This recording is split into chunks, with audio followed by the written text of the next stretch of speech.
Hello, this is a channel dedicated to telling horror stories, and this article is about why I decided to create this channel and how I have developed my work. The first thing I should say is that I've always been fascinated by horror stories.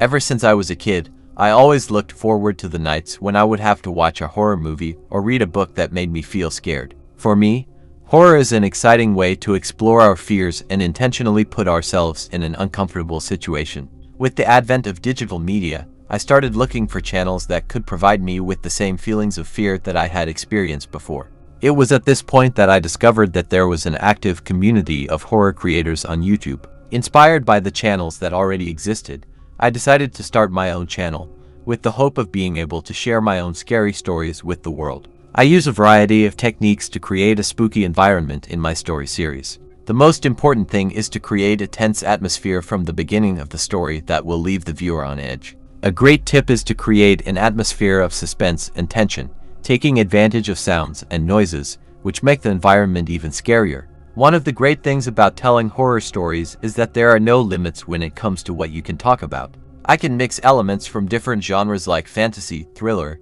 and sci-fi to create something totally new and exciting. Furthermore, many horror stories end up revealing something profound about human nature and our deepest fears. To create my stories, I draw inspiration from many different sources. My own personal experiences often form the basis of my storytelling, while at other times I use classic plots and horror folktales as inspiration. I am also heavily influenced by books, movies, and TV shows that deal with dark themes. Overall, my channel is a mix of excitement, suspense, and terror, created to share stories that will take you outside your comfort zone. I hope my stories can leave you with a sense of ecstasy and a deep understanding of the emotions that make us feel truly alive. See you in the next video.